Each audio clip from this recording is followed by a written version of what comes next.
Welcome to the Course Reveal podcast for the 2025 Adventure Race World Championships being held in Penticton, British Columbia. This is Brian Gatens of the Dark Zone, and this is a Course Reveal podcast, another channel of ours. I'm joined by Alex Mann, who is our course designer, and John Ford, who is our race director. We may have other special guests pop in. We don't know yet, but for right now, it's the three of us breaking down this bear of a course. Now, folks at home, when you listen to this, the racers are in lockdown media. They are done. So this is a full exposition, a full conversation of the course. We're going to break down the stages, the TAs, the story behind the course. And you are hearing this just as the racers are leaving for the race start. So enjoy this. A course is open for 9 days. It closes on October 4th. By the numbers, there are 15 transition areas. There are 16 stages. And there are 799 kilometers of race course out there. So turning to our guests, Alex and John. Alex, I'm going to start with you. It's kind of like eating an elephant. There's a lot to talk about. Big course. So before we get into the details of the race, the details of the course, talk to us a bit about your experience as the course designer. What has it been like for you? What has it been? 2 years, John? We've been back and forth out in the bush, scouting out the area. I mean, we started out actually with an initial meeting with, I'll say I have several co-course designers that have helped with us. And we had 4 courses initially that we were kind of looking at. We really zoomed in on this one that we're going to present. And I'd say the evolution has been huge. I mean, we're on probably version 5, we're calling it, of this, but there's been sub changes up to last week kind of thing. So it's just been a wild ride. Very fun to be on this side rather than one of the victims of the races, which I've been lots. So it's been a blast. Wonderful, wonderful. And the course is beautiful and huge, and we can't wait to get into it. So thank you for your hard work there. John, before I turn back to Alex to talk about the course, be a bit more granular, tell us about your experience as the race director. Yeah, well, like Alex said, this has been a 2-year process now. Lindy and I were sitting around and talking about it just, I think, 2 weeks ago, and it's like, wow, this is our 2-year anniversary from the first contact of reaching out to myself before I reached out to Alex and some of the other team members. So yeah, getting to this stage now where this is the course, this is the reveal, this is what the racers are going to be seeing right away when they get out on the race course is it's kind of serendipitous, I guess, to know that we made it this far. And it's just like adventure racing, adventure race planning comes along with all of the challenges and trials and tribulations of this as well too. So we're glad that we've made it this far, and we're all still friends. So just like adventure racing teams, we've made it to the start line. And we're all still friends. Let's get there to the finish and be still want to tip a beer together, as they say. Wonderful, wonderful. So, and speaking of getting to the start line, let's go to the start line. Let's talk about where the race starts.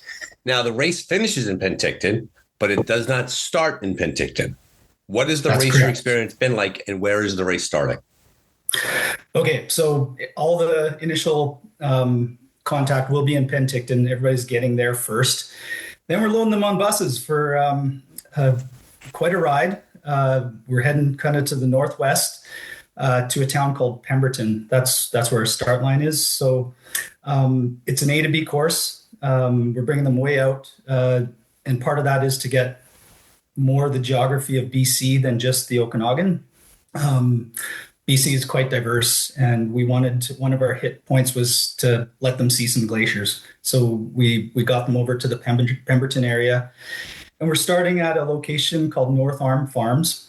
Lovely, beautiful place. They're going to have dinner there. We're going to have the captain's meeting there. This is after they're in lockdown. They're going in lockdown once they get on the buses.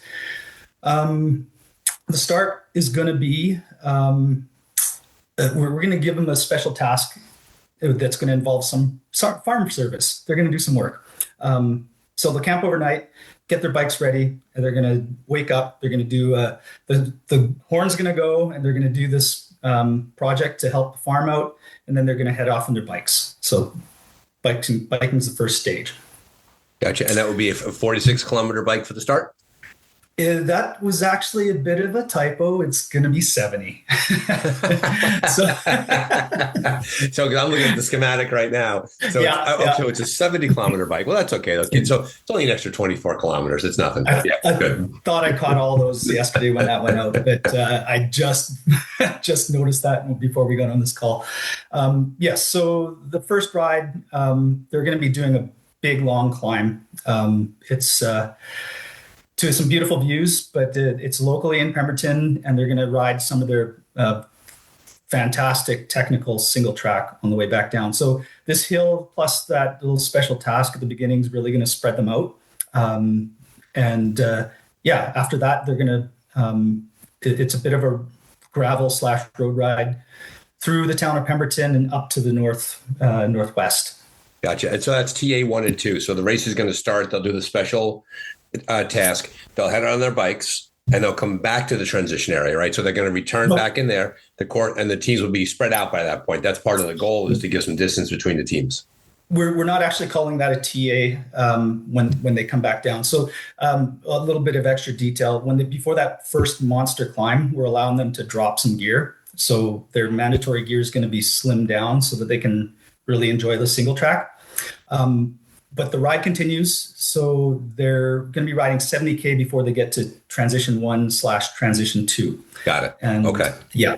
Okay. So that's like I said, to the northwest, and that brings us up near the end of that ride, another fairly significant climb to get us up towards some glaciers. And the area that we're in is called Semaphore Lakes Recreation Site. So the transition's kind of at the trailhead, and they'll basically drop their bikes. They won't get access to any gear. No bins will be transported there. They're just going to drop their bikes, head out on foot. And it's kind of we're calling it an O section, or orienteering section, where they actually don't get the points until they get there. So there'll be 6 checkpoints up high in the mountains that is going to give them some fantastic views. The lakes, glaciers, and waterfalls up there are stunning. And they can do those points in any order they choose. And once they're above a certain elevation, they can do it any way they choose. So they can pick their routes. Let me pause you real quickly there. A question that we often get is that checkpoints, in many races, there's optional checkpoints, there's mandatory checkpoints. What is the policy of this race towards checkpoints?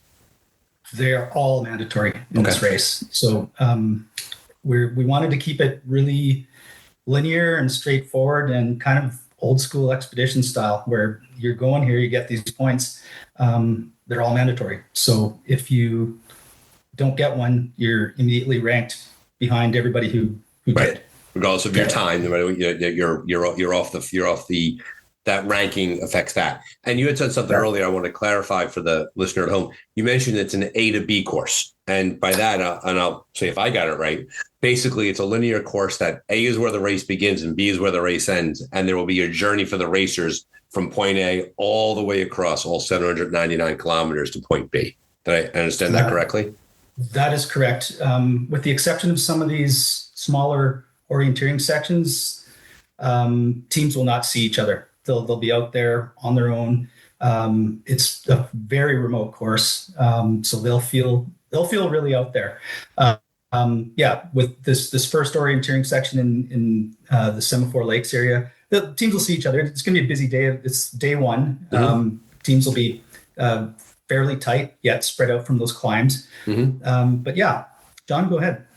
Yeah, I think like Alex and I have been up in Semaphore a couple times now, and It's truly breathtaking. Like this is exactly what we had hoped for, to be able to get the racers into a glacier area. That's why we've spread the course out and did the A to B as well too, to get them away from the Penticton area and into the more remote regions of the Alpine as well. So like they're gonna witness a glacier. They're gonna witness waterfalls coming off of the glacier. They're gonna witness like glacier-fed lakes up there. It's called Semaphore Lakes for a reason. And the other thing, of course, we're pushing sort of the boundaries of our season here as well too, in getting into that end of September, beginning of October region, and quite possibly they could even witness a little bit of snowfall up there too. So, in terms of the terrain that they're traveling over, is it path? Is it off trail travel? Is it rocky? Like what would the person at home be the expected rate of travel they should see in terms of their trackers pinging? All of the above. Okay. It's everything, right? Yeah. Yes. Yeah. So basically, so you've done me a favor because the terrain question is always a very common listener question. It's all the terrain, all the time, and don't be surprised by what they come across. Thank you. Yeah. I appreciate you taking that question off the table for me nice and early. So I thank you for that. So Semaphore Lakes, that's a 13.5 kilometer trek. That's the TA1. They go out, they come back, and then they get on their bikes for 52 kilometers. Correct. Yeah. So and what is that along like? that is Forest Service Roads. We will abbreviate FSR if we say that automatically. They're riding a Forest Service road now to the north. They're going to go through a little town called Braylorn, which is an old mining town, and they're going to get a true Canadian pub experience at one of the checkpoints there. So population 60 people. So basically, it's going to it's like triple the population of the town is going to show up for the race. Between the racers, the race staff, everybody. Okay. Yeah. And exactly. we targeted a few interesting Canadian-ish spots just for food. They're going to get some interesting spots to eat along the way, if they so choose. The top teams, I'm sure, will be flying, but the teams that are there for a little more of a Canadian experience, this is a true Canadian pub that they can go and get some real Canadian hospitality. I jumped over the first food stop. They can get some Canadian poutine along the first ride after Pemberton. So there's going to be some good food along the race. So they come through. They go to Boylan, population of 60. It's an old mining town. That is a FSR, Forest Service Road. Service Road. Yep. How complex will the navigation be? Is this one of these things in which there's old logging roads cut in? There's a lot of different, or is it pretty much straightforward? Like you know the road you're on. This one's not too bad. It's going to be pretty easy. I mean, the route finding in the Semaphore Lakes area is going to be challenging to some, and if you leave it late and you get into the dark, it's going to be very difficult. But in the daytime, with good visibility, it's fairly straightforward. The FSRs in this area aren't crazy confusing. I'd say that this won't be a difficult nav section. It's going to spread teams out because it's got some distance. So yeah, not yet. But later on in the course, there are some sections where, it's a bit more of a maze that you can either decide to trust a road or a trail, or you can hit the bush and do something that you know is going to work. Gotcha. And then later on the race too, you even the compound, the fatigue and the choice, and that's where you really see the separates teams out who could hold it together. John, right. Yeah, from Braylorn, they're going to be going through Goldbridge again. Like that whole region is old gold mining around there as well too. So, and then they'll be headed off to Gun Creek, which is a recreation site for the next transition zone. We have taken the time to go through each community. Lindy just got back from community engagement and being able to let all of the communities know that we're coming. We've got some checkpoints, like Alex said, with some of the local businesses, things like that as well too. So it's just a spectacular back Canadian experience that the racers are going to get out there. How far north is this for Canada? And are there communities and is there infrastructure north of where the racers are going to be? Or are we getting towards the upper edge of a really isolated part of the province? We're still in southern BC, really. We're not far north of Whistler, but it's just so easy to find remote wilderness out there really quickly. Right. So when you're more than say 50 kilometers from the border anywhere in Canada, it feels really quickly. Yeah, it is. I mean, there's communities north of that, lots of First Nations. Lots of parks still, but I mean, once you're north of Whistler, you can find some pretty good wilderness. Yeah, John, we did an interview a long time ago about this. I think we talked about how one thing that you talked about during that interview, and this was probably course version 1, maybe version 0.5. You talked about how much choice you had. That you go a radius around Penticton, and there's so many things to do, so many places to experience. And I think it's great that the World Championship has this truly remote feel to it, and so that's a great thing to hear as you talk about it, as you bring that on there. So now TA3, looking at the schematic, has this interesting paddle portage. So walk us through what the racers will experience between TA3 and TA4. So this again, once they do come into TA3 and they'll be getting into their pack rafts, we had hoped and anticipated that we would be able to do this section of the race course with classic Canadian canoes. However, once the racers actually get out there and see the distance that they're going to be paddling on the Carpenter Lake, and the portage that they have to do into Seton Lake, I think they'll be very pleased that they're carrying a pack raft as opposed to a classic Canadian canoe.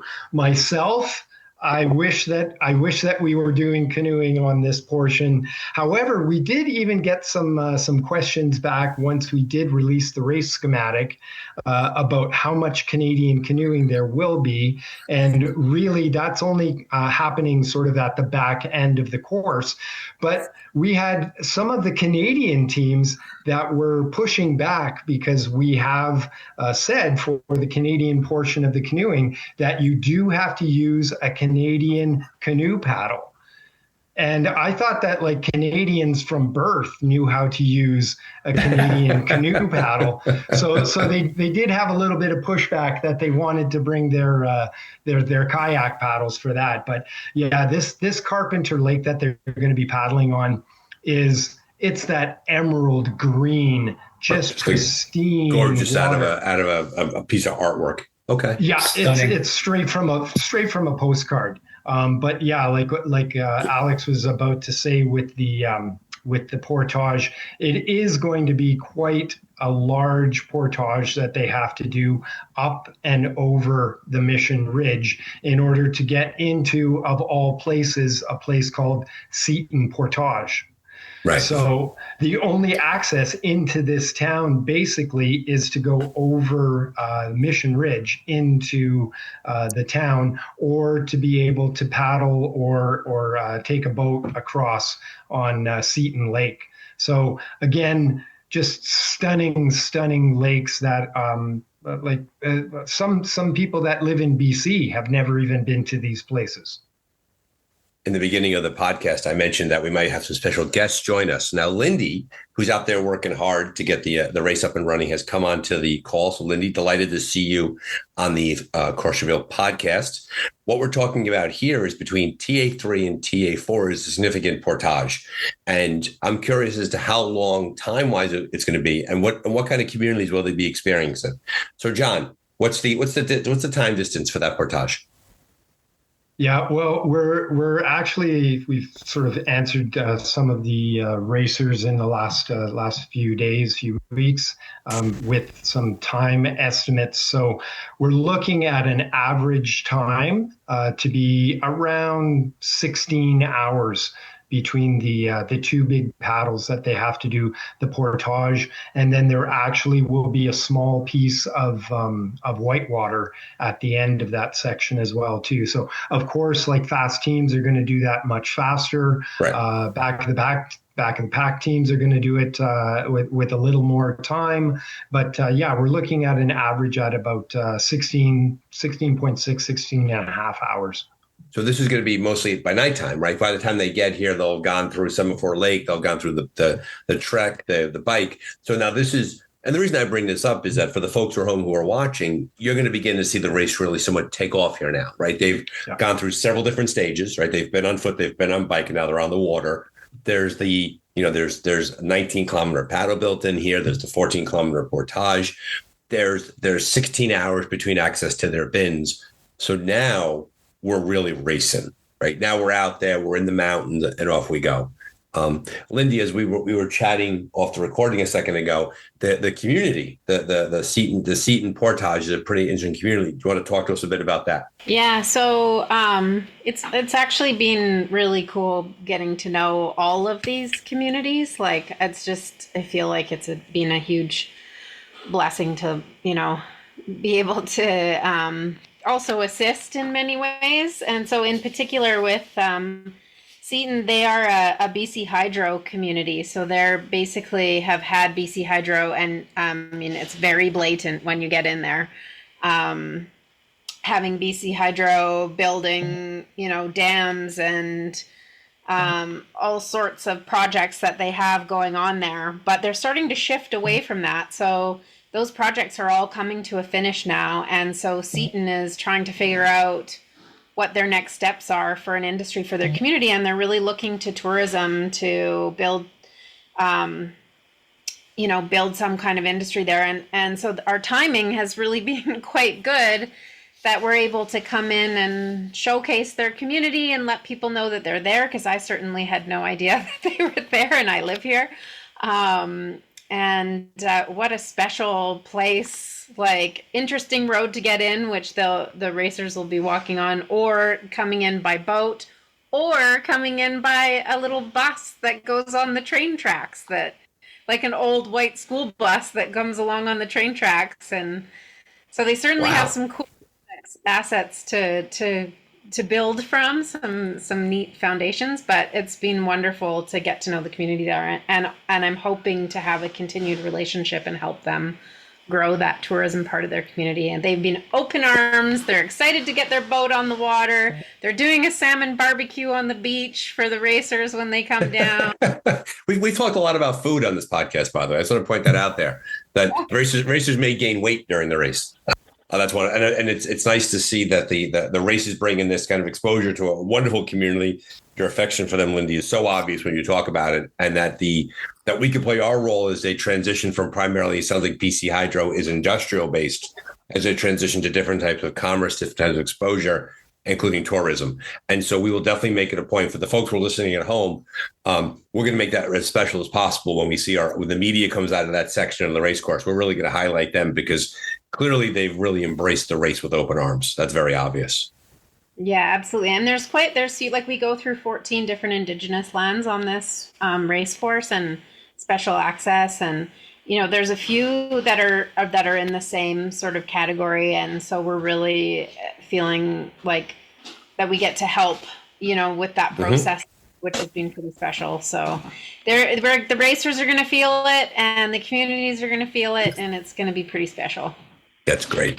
I'm looking forward to seeing it unfold in real time. And for the folks who are at home who are hearing all of this, as we pay attention as we do the race media, not only will we be covering the race itself, but also the stories around the racers, as well as in the areas that we're traveling through. And to your point, Linda, we really want to honor the people who have been such good hosts to the race. So we'll make it a point to really throw a big bright spotlight on them. So that brings us to TA4, right? So it's a big portage. Now we're going into an 87-kilometer bike. And as we spoke of before we got into the episode, that 87-kilometer bike had some route decisions how to go around it. It wasn't 87 kilometers originally. It ended up that way. Alex, walk us through that bike section and the adjustments that the race designers had to make. Sure. Well, it starts in a little town called Lillooet. that will be at their rec center for the transition area. And then they're heading south. Initially, this was going to be a trek. We were going to go through basically right over a sizable mountain ridge with some pretty serious bushwhacking. And that would have been pretty much directly east of Lillooet. Our target here is a ranch called 88 Ranch. So we're moving kind of from the more glaciated area of BC more to drier into the rain shadow ranch lands. But we didn't get permission through a certain area that we really needed to make that work. So up to then we were saying 750 kilometers. Now we came up to 799 with a little bit of a detour to the south, just to ride around that area that we couldn't get permission for. They'll still see it. They'll still see the area. It did eliminate one significant bushwhack. So in exchange for the extra distance, they are going to be saving a lot of energy. It's a rough one. So that they might curse us, but they can also thank us for that. Right. Well, it's a trade-off, right? It's a big trade-off, right? Yeah. It's more cycling miles, but it's less time in the bush, and it all comes out in the wash, as my grandmother would say. It does. Right. Yeah. So the end of the bike, like I said, it takes us to 88 Ranch, which will be our next transition 5. Is now the fact that they're going around the ridge they're cycling around as opposed to going over it. Is there a lot of elevation gain on the bike for that section? Still a climb. Still yes. a climb. Okay. Yeah. So they're not going to be like along a lake path going around there. They got to get up and over. They have to get to TA5. The foot route was significantly more elevation, but go ahead, John. Yeah, it's about half of that will be road biking, and then the other half will be our Forest Service Road as well too. So, but generally the climb is going to be on the back Forest Service Road. And then the descent actually into 88 Ranch, I got to do myself, so I'm quite excited about that. Alex unfortunately wasn't with me for that piece of it, but the descent into the ranch again. The racers are just going to have great big smiles on their faces. That being said, while they're descending down into ranch land, we will point out with the pre-race meeting that they have to keep their eyes open because number one, this is cow land, and there will be cows in the area. So I think Alex and I have both had probably some cow incidents or stories that we could tell from other adventure racers that we've been on. But crossing cattle, the cattle guards as well too, can be challenging when you're descending at a high rate of speed. So you do have to keep your eyes open for that kind of stuff as well too. Gotcha. Yeah, you're right. And to your point, like the idea that it's a big trade-off, right? They're not going over the mountain, but they're doing it's a significant bike, and they have to pay attention to the grates and the animals themselves and debris on the road and all of that. I see here that brings them to TA5, and I'm looking at the schematic now, and I think my math is correct. TA5 to TA6 is the 73-kilometer trek, and if my eyes serve me correctly, that is the longest trek of the race. Am I right about that? Okay, so walk us through. So 73 kilometers. That's a trek. Now we're multiple days into the race. We've been through a lot of disciplines already. They've done a lot of work. What is that trek like? So we're definitely getting into more of that terrain where you brought up the issue of confusing roads. So there's lots of old logging in the area. Some of them are completely overgrown. Some of them aren't. And there's going to be a lot of decision making in this section that there's just so many ways you can do it. Route choice is always great for a race. It's great for the people at home. It's great for the racers themselves. A lot of route choice. Yeah, there's basically one checkpoint at the top end of all this. It's quite forested. It's busy with respect to roads, which will all be on the maps, but it'll take some concentration to get through there. efficiently. And it's even though we're getting past that rain shadow initially here, it's still pretty forested. So there's significant bushwhacking if you decide to go that way.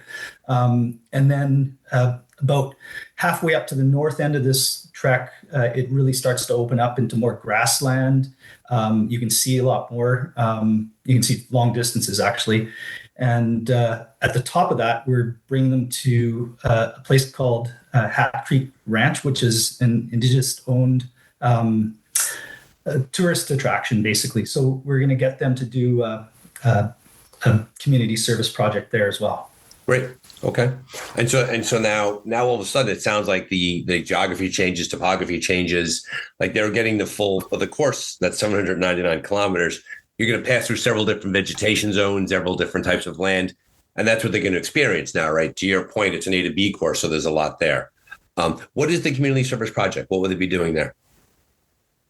They're going to be planting some medicinal plants. The ranch is starting basically a medicinal garden. Yeah, so they're it was actually quite awesome. This is another, there's all these like little ripple effect things, because we were there talking to the manager there, and they were talking about this garden they wanted to build. And of course, Alex's background is in trail building and all that kind of stuff. And he was saying, if you're going to do this, you should actually put it over here. And then the trees, could plant some trees here. And so she ended up like utilizing all of that stuff in her grant and writing her plans in that way, just because we happened to be there. And so now our racers get to plant all of the trees along the creek that will be there hopefully forever now, and that create the border of their medicinal native garden that's going to feed their community. So it's pretty special.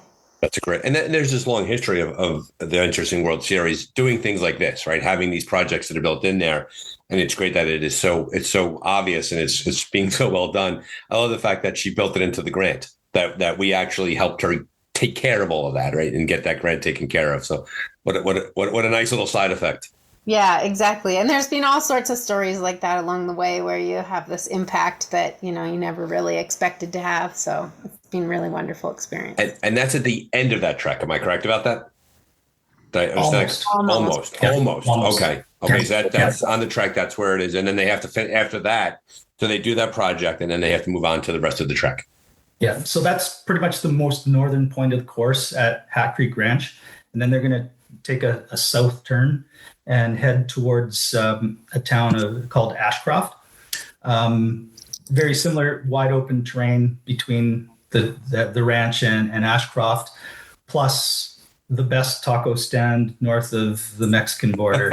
More food. Yeah. I'm not kidding. It's so good. Yeah. We'll take you there, Brian.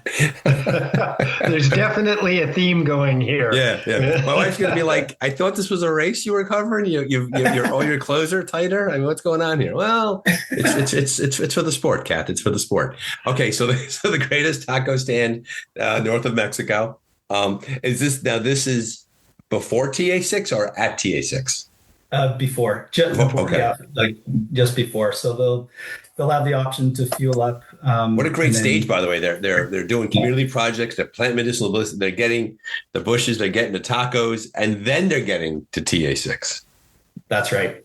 The other thing with that stop is that it's actually Orange Shirt weekend. So there's some awareness for our Indigenous communities as well there. And also they have some live music playing and some different performances and stuff. So the racers may be lucky enough when they come in there to take part in their Orange Shirt weekend as well, which will be a cool cultural experience for them. So it's going to be, ballpark, won't hold you to it. How many days into the race will this be? They are going to, well, again, it depends on front of the pack. Yeah, you're ballparking it, right? Yeah, because I want to ask I'm guessing 4 days, 3 days? 3 days, yeah. Somewhere between the 26th and the 29th, end of the day 26th and the 29th. Right. Yeah. So for the folks at home, 3.5, 4 days into the race, your teams are going to come across possibly a festival where there will be tacos and music, and they will be expected to continue racing past that point. So you would need a crowbar to get me out of that if I was a racer. It's truly going to be a test for some of these adventure racing teams. They'll be tugged in all directions. Here's the taco, the motel's over there. Put your pack down. You're gonna get moving here. All right, so they go. So, Lindy, do me a favor. Tell the crowd a bit more about the Orange Shark Festival. Do you know the origins of that? Like, what's the goal there? Yeah, it's to raise awareness on the history of the Canadian Indigenous population and the things that were done as Europeans came into the country, and just bring awareness to what happened and to provide some reciprocity for everybody to work together moving forward. And to as we've grown as a society, we've evolved. We recognize that choices made by those who came before us have negatively impacted huge swaths of people. And now that we're aware of it, and now that we talk about it out loud, we need to take steps to address and to remediate those issues as best as we can, right? And we're not denying the fact that those events took place, and we're also not washing over them and saying that it's all in the past, but rather doing our level best at this time to sort of balance the scales as best as we can. I think that's what you're talking about. Did I capture it correctly? That's right. And, I speak to this all the time, but for me, this whole process has been extremely special because I think I've seen firsthand in the relationships that I have built along the way and the conversations that I have had that we're all people. We're all people, and we're all facing the same challenges. We're all facing challenges. I shouldn't say the same challenges. We're all facing something. And I think that when we have something exciting to bring us together and something exciting and positive to focus on, it breaks down a lot of barriers and it breaks down a lot of things, and it's just one person with another. So I think that, it's been really amazing for me, because it's just person to person, and we all have a common goal of a healthier future together. And so despite the past and remembering and keeping that in mind, moving forward, I think everybody is just looking for positive, I think. Right. So right. It's high level complexity, right? It requires nuance, requires thought about it. And, and to put sort of a cap on that part of our conversation, it's what the race organization has fully realized is that by entering into these communities, the organization has an obligation to talk about those communities themselves and to honor their presence, right? You're not just blowing through these communities and you're not treating them as tourist attractions, but rather you're honoring those 14 indigenous communities. I think that 14 is the right number, that you want to make certain that they get their due and their respect as part of the race. Absolutely. And I think it's all that those cultures are so amazing at, sharing knowledge and being knowledge keepers, which is so special. And then it's been really great on the other side for me and our organization to step in and be able to share our knowledge and be able to share our resources. And, and so it's really there's a lot of synergy there. They are people who are one with the land. And that is very clear as you go through these communities. And it's so cool because we're going like coast right to the interior. So we go through so many different regions and so many different hunting areas and different ways of fishing. Some you're more salmon fishing focused, and then as you get to the interior, trout fishing. But either way, these people are one with the land, and they and so are the racers, and so are we when we're out there, and we have the utmost respect for our environment and the places that we're recreating. That I think that they recognize that, and the way that the sport is structured it just creates a foundation of respect between nature and human beings. And so that's been really well received. And I think that also the passion that I have and the and the community mindedness of it, I think, has really brought a lot of people together. So it's been a great opportunity on so many levels. It's going to be great to see the racers intersect with these communities too, right? As they're going through their own race and they're coming across all these communities and how they're going to experience. It's going to be a fascinating experience for them. And tacos. We can't forget that too. There's also going to be tacos. And tacos. Exactly. And tacos. Exactly. So now we're at TA6. TA6 is a pretty burly paddle, 51 kilometers. Are we on a lake? Are we on a river? Where does that take place? This is on the Thompson River, and in the town that Alex had mentioned in Ashcroft. So again, just going by the name of this podcast, Brian, this is actually going to be our first dark zone. Yeah. That being said, we have our estimates on our top teams, and they'll be getting there before to the dark zone. So our top teams, as long as our estimates are good and they don't stop at the taco stand for too long, they'll be on the water and be able to get the first paddle off before the dark zone is enforced on day 3. What about teams that are on the water when the dark zone falls? They have to pull to the shore? We're still making some final safety decisions on that. We're probably leaning towards just if you're not there at a certain time of day, you're just not going to go, so that everybody flushes through during light. Got it. So it's actually it's a significant dark zone. So and it'll play into strategies too of teams that aren't quite making it. Because there's a lot of opportunity for refueling and rest going up to that. So, maybe you do stay a little longer and have a nap at the taco stand because you're not going to make that dark zone. Well, from a race strategy perspective, it's one of these things that if you're not going to make it onto the water, you have to bank some sleep, because a lot of teams are going to be catching up, and then the race is going to quote unquote restart when the dark zone ends. So you want to hit that as much as you can.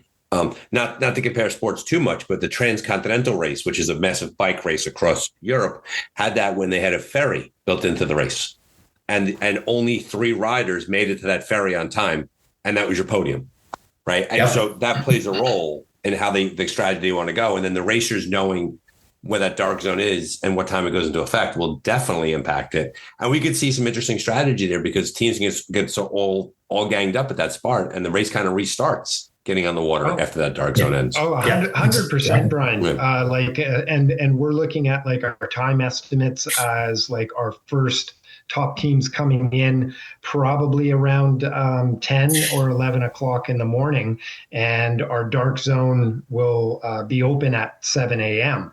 So even if our time estimates are a little bit off and they're even faster, which I've been to the World Championships, I've seen that happen time and time again. Maybe they get in before the dark zone and they can get a little bit of rest just before they get on the water as well too. So.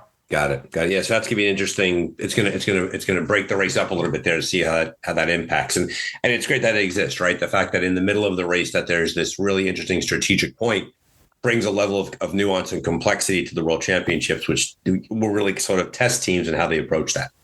The water itself, class 1, class 2, is it choppy? What will the racers experience on that water? Yes. Okay. It's a large volume. You actually nailed it. Large volume swiftwater paddle with some class 1, 2 rapids along the way. Yeah. Good. Yeah. Good. A little bumpy. A little makes it worth their time getting out there. Yeah, and they'll be flying. It's a quick paddle. We're looking at between 6 and 8 hours for that distance. Gotcha. And, it'll be enjoyable. There's great views.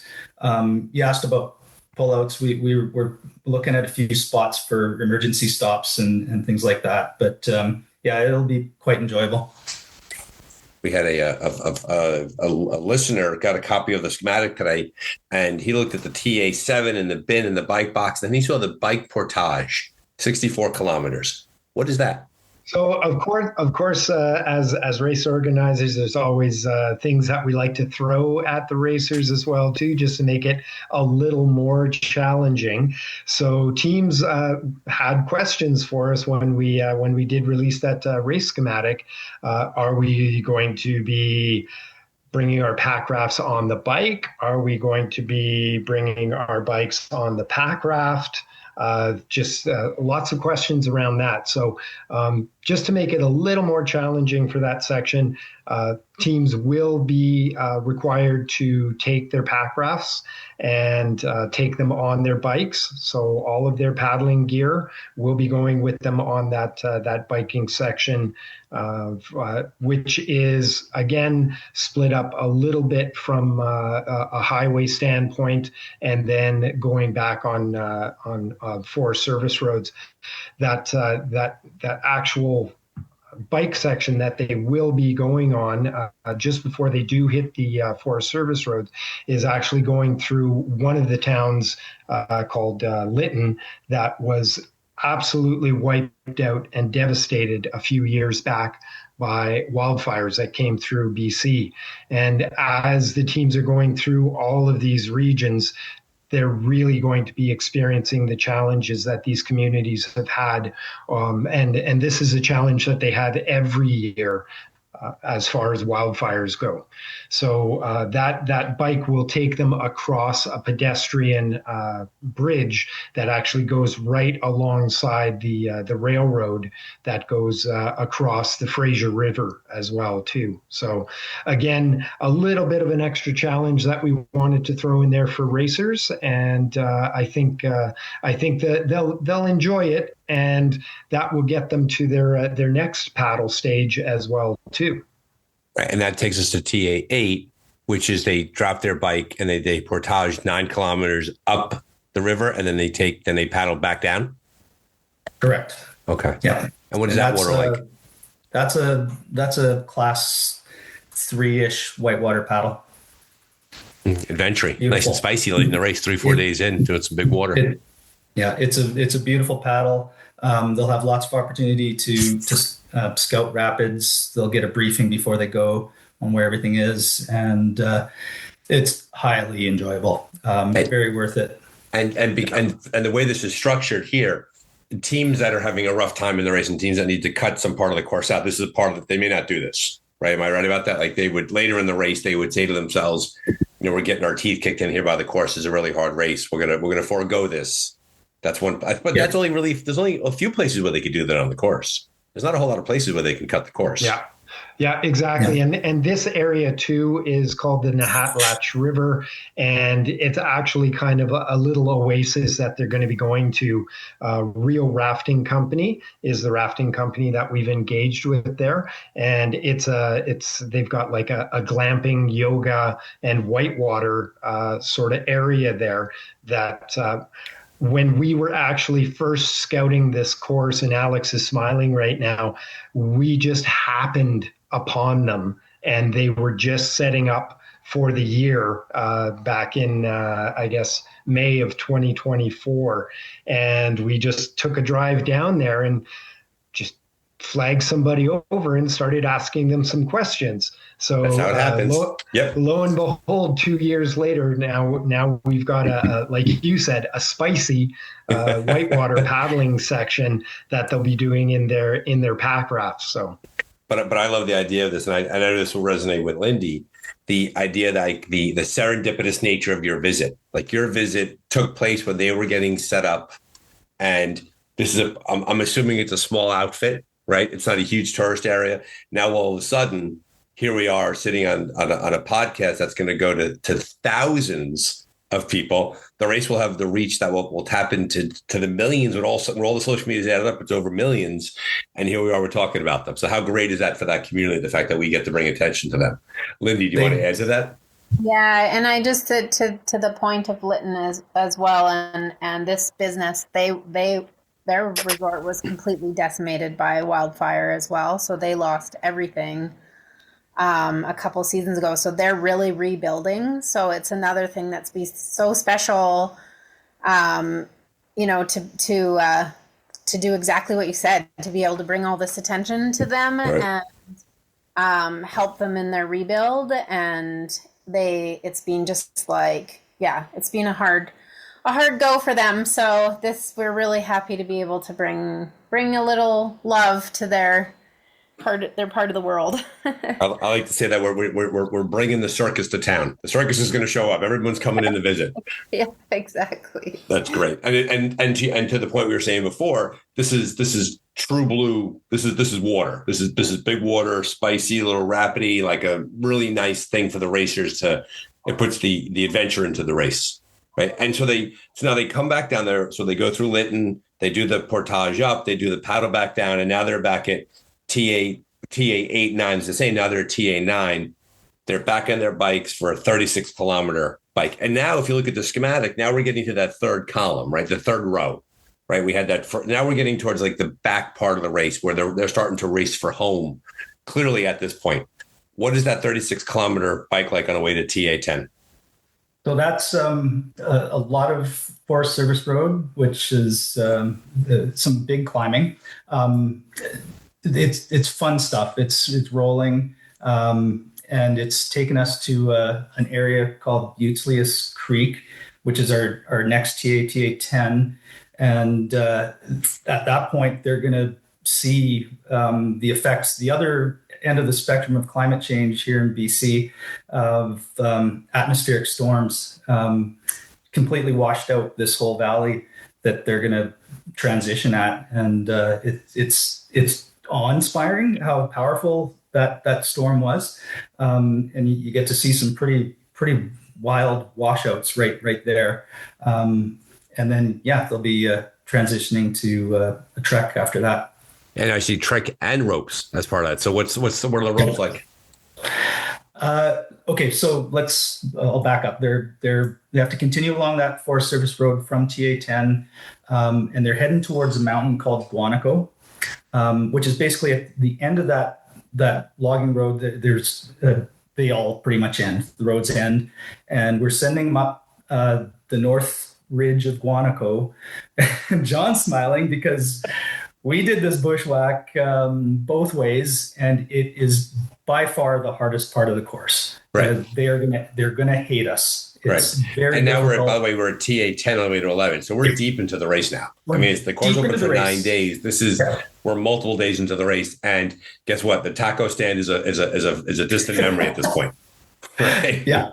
Long gone. Yeah. They hate us again. And on the map, it's pretty short. It's only like 2.5 kilometers. But man, is it slow and it's hard. They'll be cursing our names, but once they get out of that bush, they're going to be in some of the most beautiful alpine that I think I've ever seen in Canada. And they're heading towards probably the most beautiful hike I've ever done in Canada. They're going to summit Guanaco Peak, and then they're going to head to a neighboring mountain, which is called Vicuna, and it looks like a shark's fin coming out of the ground. It's huge. It's this big spire, gorgeous. And they're going to head down the col between the two mountains, and then they're going to rappel down one of the aprons of Vicuna. And that'll bring you in, and that's a beautiful trek. Big bushwhack, ropes. Here we are. Now we're at TA 11. And we're going into still a pretty big bike, 63 kilometer bike, between 11 and 12. What is that bike? Are we back on the FSRs, the fire service roads? Well, even Yes. Before they do get to the bike, just part of that whole mountain region on the Coquihalla Summit recreation area. Again, like Alex said, it's just truly awe-inspiring. From Vicuna, when they do the rappel down, then they'll get down to the base of Guanaco. But then again, like, we want to make this the probably the crux of the race, like one of the most challenging parts of the race. They're again going to be going back up into the Alpine and gaining probably, I guess, maybe about another 1,500 meters to get up to a peak called Llama Peak. And that will take them on a trail called the Zupjock Trail that then takes them again, part of the theme to one of the best food trucks in Western Canada. That's Because why right not? that's right on the side of the Coquihalla Highway. So we like to eat, we like to enjoy ourselves, we like to adventure, and people are really going to appreciate this kind of stuff. Again, like maybe that's part of their race planning as well too. If they know the area, it's like, okay, well, we got to get there before the food truck closes at 8 p.m. So I'm assuming that you've warned all the food trucks to get ready for the racers descending upon them. That was because I don't want to be the food truck that runs out of food when the racers are showing up. You have to call the Mounties out, a little security detail.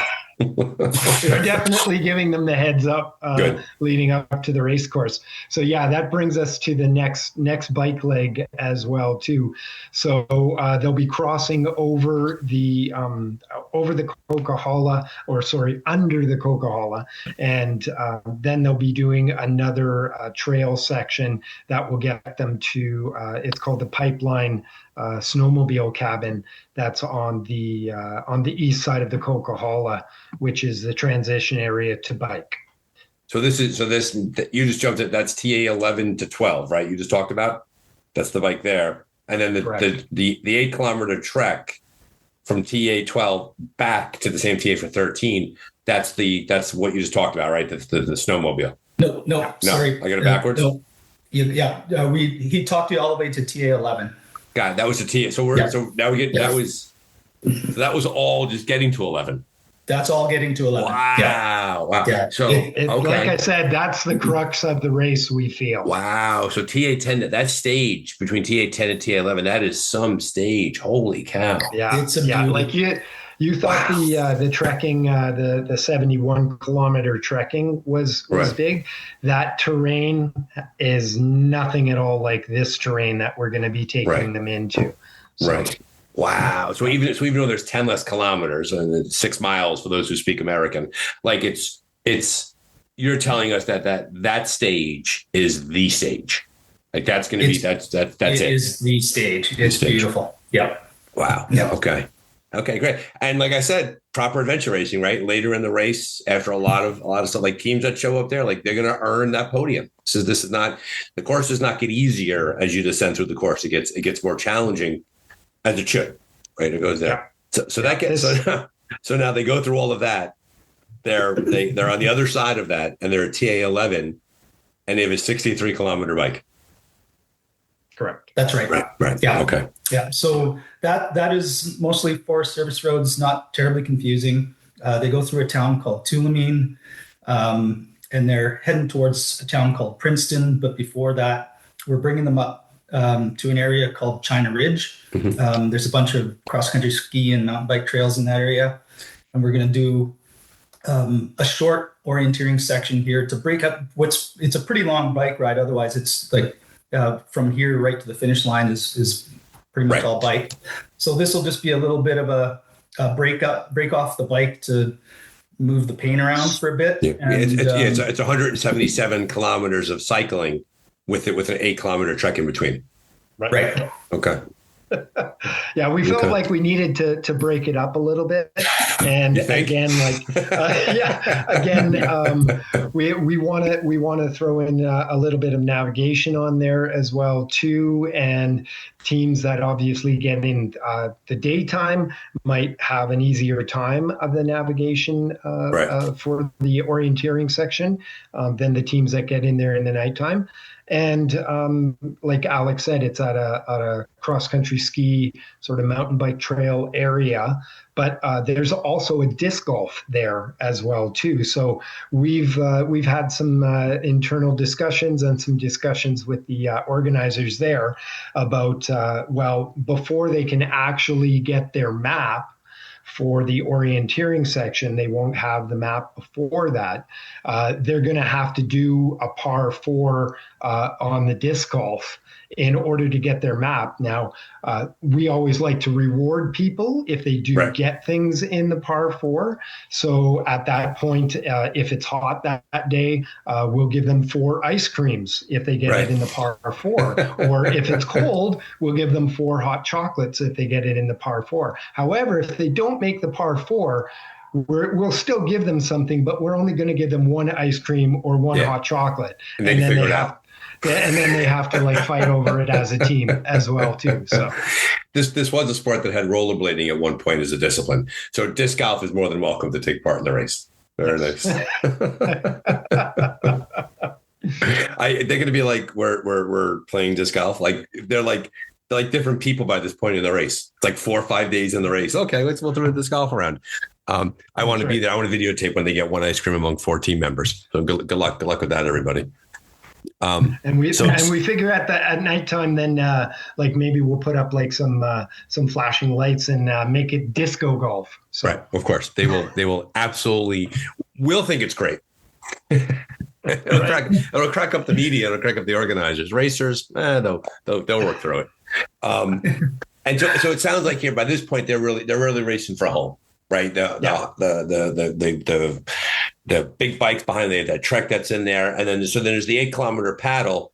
And if I understand correctly, that paddle is basically down the lake, right? It's down the lake to get to that final trek. So, and we very well may have a photo finish, right? It has happened before, but by this point in the race, the navigation is pretty clear. It's here's your paddle, here's your canoe, get home, and then there's the final 9K, 8-kilometer paddle and a 1-kilometer trek to the finish line.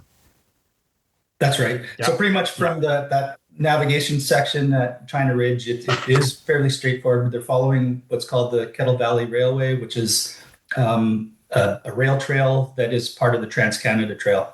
So it's a beautiful ride, no traffic, and it's pretty much all the way to Summerland where they start that paddle. And it feels like, at this point, it's a victory lap because I know they're finishing, I know they're coming in, and we'll see where they are. So the last time they passed through, basically TA 15 is where they drop off the paddle, then they have to run the kilometer down the beach to the finish line, right? And I think if I remember correctly from a conversation we had with Lindy before, they run through town, they run past all of the village. I think that's part of the appeal of going through Penticton is to really throw a spotlight on this great town. Yeah, all of the motels that we got deals with and hotel are right along that last strip there. So people could literally stand outside their balcony and cheer the last teams that come down and walk with them if they wanted to walk that last strip or whatever, because they'll be staying right there on the strip with them. So it's going to be pretty cool.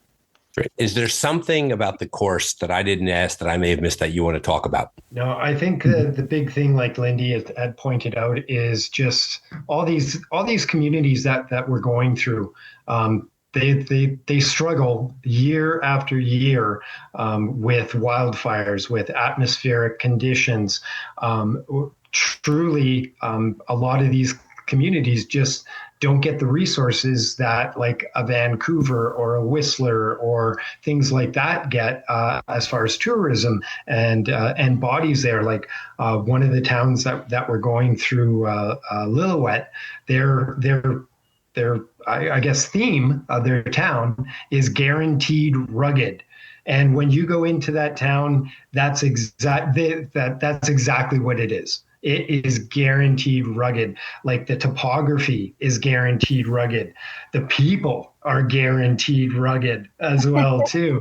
And we've met so many incredible people over these last 2 years, and community leaders and ranch people and indigenous leaders and just people that are embracing this sport, embracing this race. And like the big thing that I want to say before we close too is just my thanks and my gratitude and my hats off to everybody that has been involved in planning this race course and being part of the team. Like tonight, it's myself and Lindy and Alex, but we've got Joel, who's our volunteer coordinator, that stepped in for Sam. Sam is now coming back, and he's going to be helping out with all the TA captains. We've got Cynthia that has sort of built all of our logistics plan for the last 2 years as well too, and Brad, who's like just he's our safety guru that's going to be keeping the racers and tabs on the racers and keeping the safety at check as well too. Like the people that have been involved in this, I have nothing but like gratitude and love for all them as well too, because it has been a 2 years, and it has been an endeavor to get us to this point. I think too, just to reiterate these little communities, the ripple effect that this event is going to have for these communities. And I would like to also give a giant shout out to our head of media, Kenton, who has actually given up his own time to assist me, because a big part of this, I was, I see the tourism aspect, and I'm actually at the international conference at the end going to talk about the connection between adventure racing and tourism. And, there's just the media teams that have reached out to us and who are attending. And, I just really,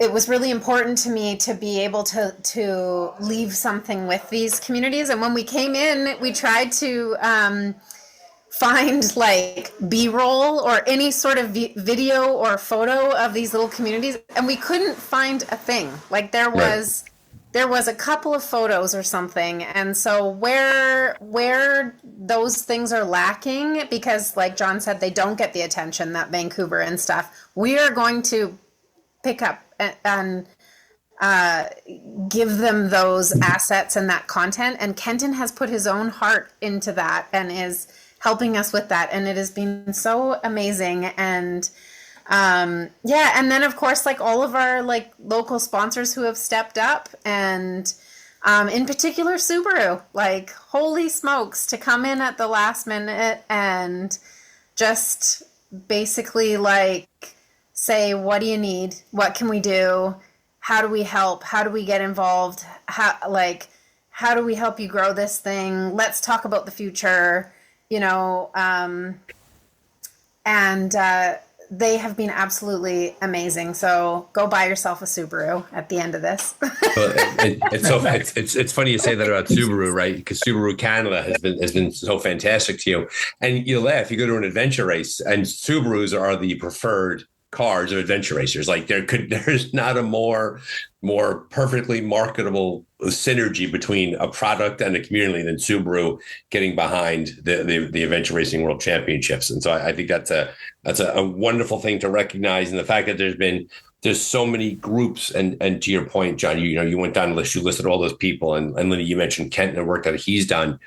The fact that I love about adventure racing, the fact that people, they see something they want to do, and then they spend years building it together to give the racers this experience, but also to showcase these amazing parts of the world, the communities and the geography and the people and everything. And also it highlights the challenges, right? The climate change challenges, the tourism challenges, the economic challenges. And for this span of time, Penticton, British Columbia, Pemberton, everywhere, they become the center of the adventure racing universe. And it's a wonderful moment to see, and it's a great thing to experience. I look forward myself to seeing it unfold, and it's my honor too to take part in it. So I'm really excited to have it all come together. Alex, I want to go the last thought over to you, because you're the course designer, and it's very core. This is a race, right? There's a lot of other things that go around it, but we're here to watch a race. Close us out talking about your thoughts as the course designer as we finish up the podcast. Wow. It's just this route, this course that we've designed is just something that you can't go and do. Like we've worked so hard, and I'll tip my hat to Lindy. She's been able to make these connections with the communities and landowners, First Nations, that we you can't go to these places. So the course has just taken the racers to parts of Canada that Canadians normally don't go to. So it's just going to be a totally unique experience to the racers. And pretty excited about that. I'm excited about it myself. Well, good luck, everybody. Folks who are listening, thanks for being listeners. Follow all of the media out there. You'll find us some things in the show notes, some links there. Go over to Facebook, Instagram. We are going to flood the zone with all sorts of information about the race. So come along for the ride. And thanks for being a listener. And everybody enjoy the race. Thank you, everyone. Thanks, Brian. Thank you. Thanks.